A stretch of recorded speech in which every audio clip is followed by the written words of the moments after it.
Ya karena orang tuanya tidak menginginkan. Untuk apa punya anak perempuan? Tidak akan budaya ini lebih mengutamakan laki-laki ketimbang perempuan. Hal ini yang sebenarnya. Assalamualaikum warahmatullahi wabarakatuh. Waalaikumsalam warahmatullahi wabarakatuh. Perkenalkan, saya Sinta Alsita. Di sini saya akan membawakan materi mengenai Nahdlatul Nisa. Nah, mungkin bagi sahabat-sahabat online yang melihat tayangan ini maupun yang hadir secara offline di sini sudah tidak asing ya mendengar istilah Nahdlatul Nisa. Ada yang tahu nggak Nahdlatul Nisa itu apa? Iya, apa Mbak Nahdlatul Nisa? Ya, Nahdlatul Nisa artinya adalah kebangkitan perempuan. Mengapa perempuan kok harus bangkit? Karena kalau kita flashback dari sejarah masa lalu maupun akhir-akhir ini yang sedang terjadi, perempuan itu selalu mengalami ketidakadilan, selalu mengalami kekerasan atau hal-hal yang dapat merugikan perempuan.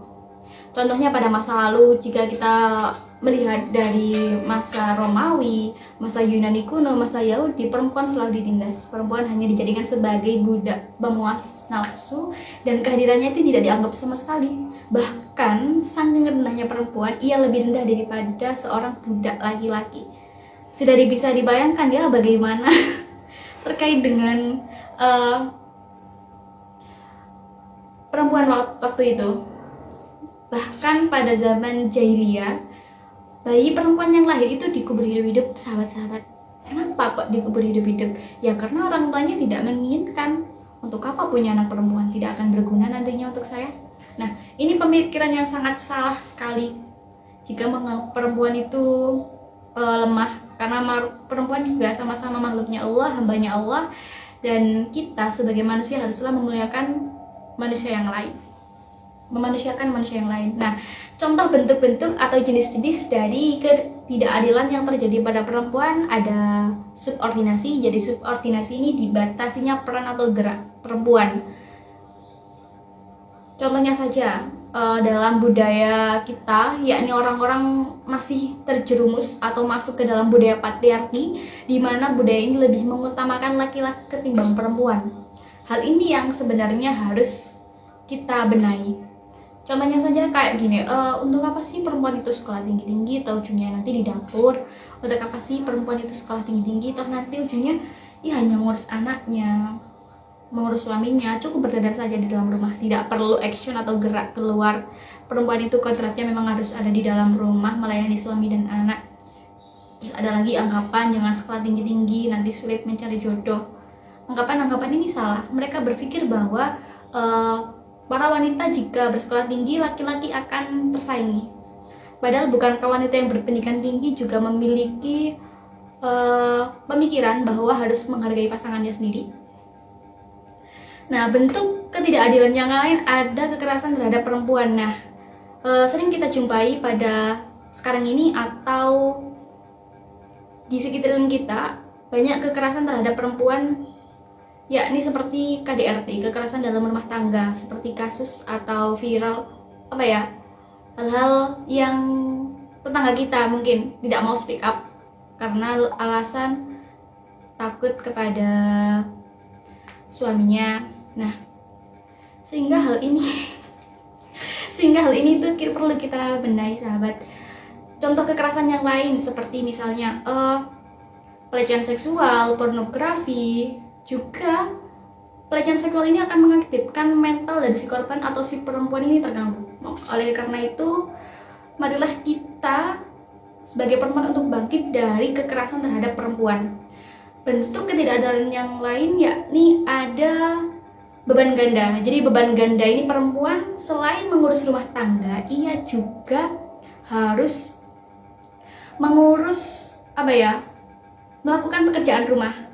Jadi perempuan mengalami beban ganda, selain mengurus rumah, melayani anak, merawat anak, melayani suami, mencuci, mengepel, menyapu dan lain-lain, ia juga diharuskan untuk bekerja. Kenapa kok harus bekerja? Ya karena kebutuhan ekonominya tidak cukup, sehingga banyak dari perempuan-perempuan di Indonesia ini mengalami beban ganda. Lalu selanjutnya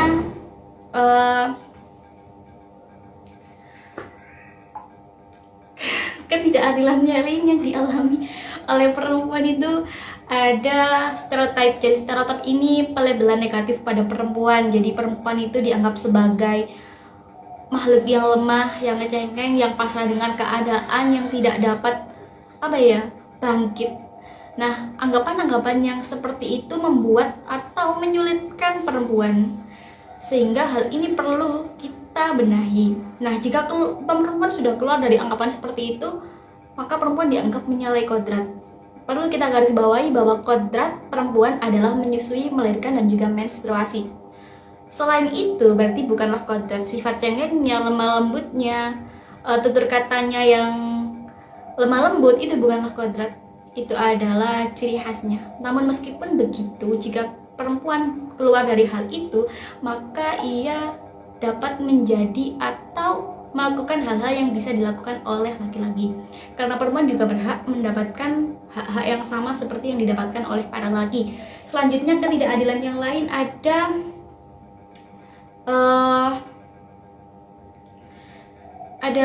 marginalisasi. Nah, ini bentuk pemiskinan atau peminggiran pada perempuan. Kenapa kok terjadi hal seperti ini? Karena budaya patriarki juga.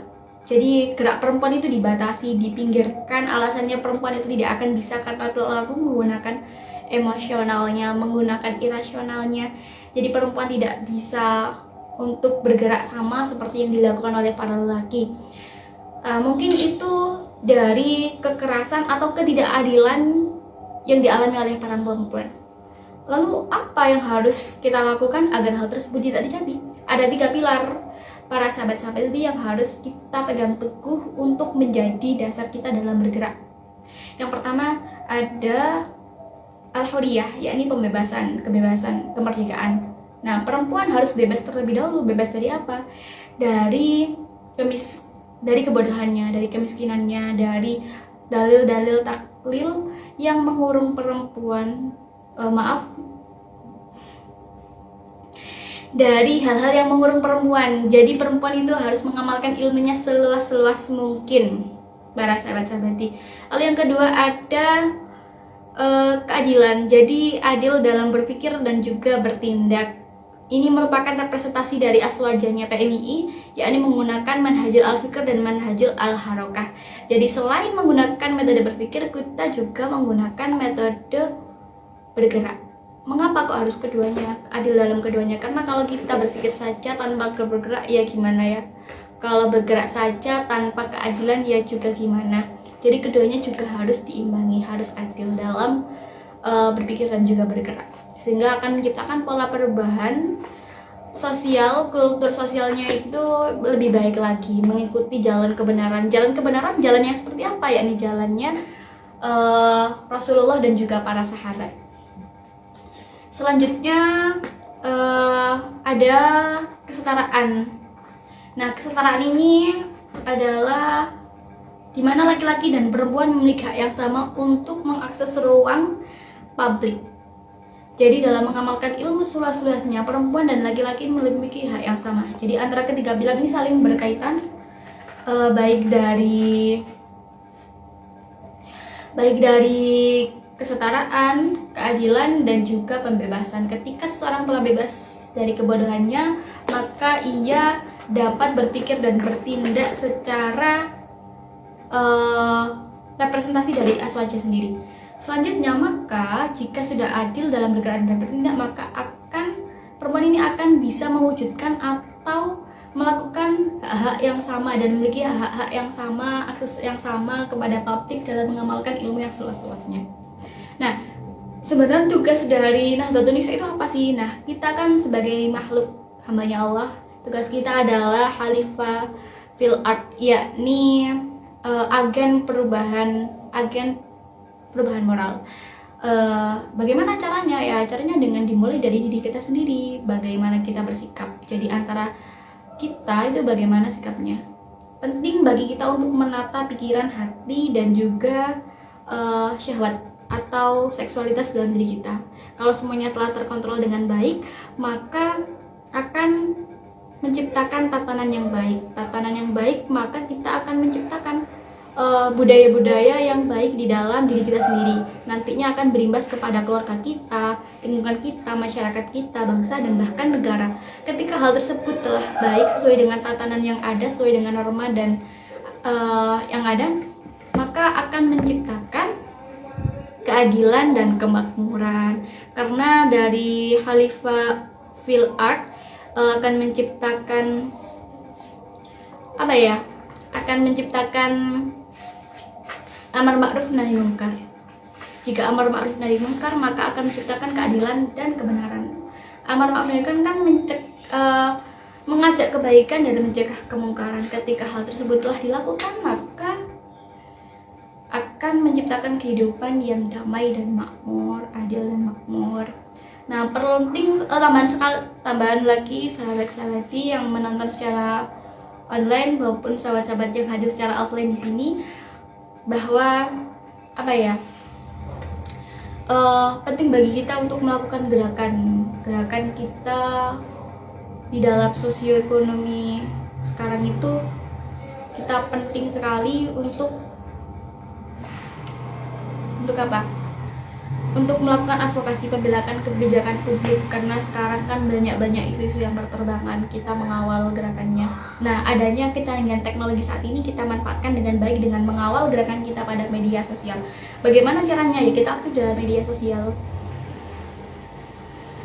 media maya seperti Instagram, YouTube, atau yang lainnya. Selain itu, kita juga kuat dalam literasi. Kenapa nggak kuat dalam literasi? Karena literasi yang kuat, kita akan memiliki banyak referensi yang kuat. Nah, mungkin itu saja yang dapat saya sampaikan.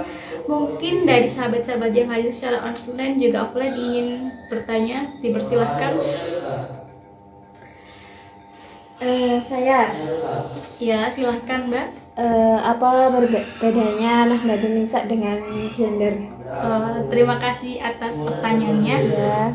Setahu saya antara Nahdlatul Nisa dengan gender itu sama, karena kan dalam istilah sebelumnya adalah pergerakan perempuan. Nah, karena dalam hasil muktamar yang ke berapa itu di Jombang pada tahun kemarin itu menyebutkan bahwa PMII adalah banomnya NU. Jadi secara tidak langsung kita menghargai sebagai banomnya NU, maka kita akan menggunakan istilah sesuai dengan ke-NU-an, keislaman. Jadi Nahdlatul Nisa. Karena kalau menggunakan kata gender dan juga feminim kan juga sama-sama sebenarnya.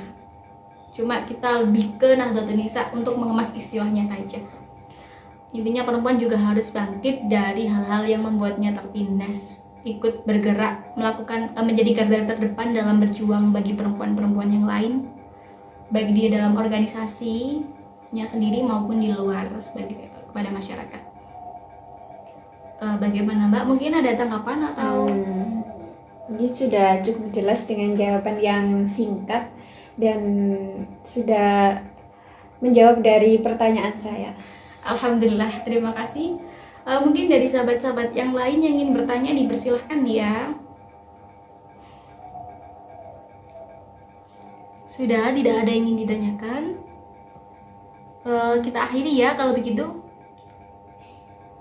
Baiklah, mungkin itu saja yang dapat saya sampaikan. Semoga apa yang dapat saya sampaikan bermanfaat. Mohon maaf apabila ada kesalahan. Wassalamualaikum warahmatullahi wabarakatuh. Waalaikumsalam warahmatullahi wabarakatuh.